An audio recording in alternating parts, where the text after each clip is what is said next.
Phone call দুই মোবাইলে আসবে।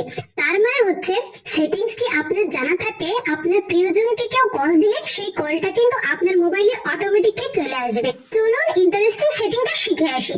এরকম আর টিপস পেতে আমাকে ফলো দিয়ে রাখতে পারেন, যা আপনার অনেক কাজে দিবে। এবং আপনারা চাইলে ভিডিওটি শেয়ার করে অন্যান্য ভাই বোনদেরকে দেখার সুযোগ করে দিতে পারেন। শুরুতে আপনারা আপনাদের ফোনের ডায়াল প্যাড অপশনে ক্লিক করবেন, দেন উপরের দিকে দেখতে পাচ্ছেন থ্রি পয়েন্ট, এখানে একবার ক্লিক করবেন। ক্লিক করার পর এই যে দেখতে পাচ্ছেন সেটিংস একবার ট্যাপ দিবেন। ট্যাপ দেওয়ার পর এই যে দেখুন এখানে লেখা রয়েছে কলিং অ্যাকাউন্টস, এখানে একবার ক্লিক করবেন। ক্লিক করার পরে এই যে দেখুন নিচের দিকে রয়েছে ক্যারিয়ার কল সেটিংস। আপনাদের কারো কারোর ক্ষেত্রে অ্যাডভান্স সেটিং বা অ্যাডিশনাল সেটিং নামেও থাকতে পারে। আমার যেহেতু ক্যারিয়ার কল সেটিং রয়েছে আমি এখানে ক্লিক করে দিলাম। দেন এই যে দেখুন কল ফরওয়ার্ডিং, এখানে আপনারা ক্লিক করবেন। ক্লিক করার পরে দেন এই যে দেখুন এখানে দুইটি সিম রয়েছে। আপনারা যেই সিমে কাজ করতে চাচ্ছেন মূলত সেই সিমটি অন করে দিবেন। আমি যেহেতু সিম 1 এ কাজ করব, দেন আমি সিম 1 এ প্রেস করে দিলাম। দেন এই যে দেখতে পাচ্ছেন এখানে চারটি অপশন রয়েছে। আপনারা হোয়েন আনআনসার এখানে ট্যাপ দিয়ে দিবেন।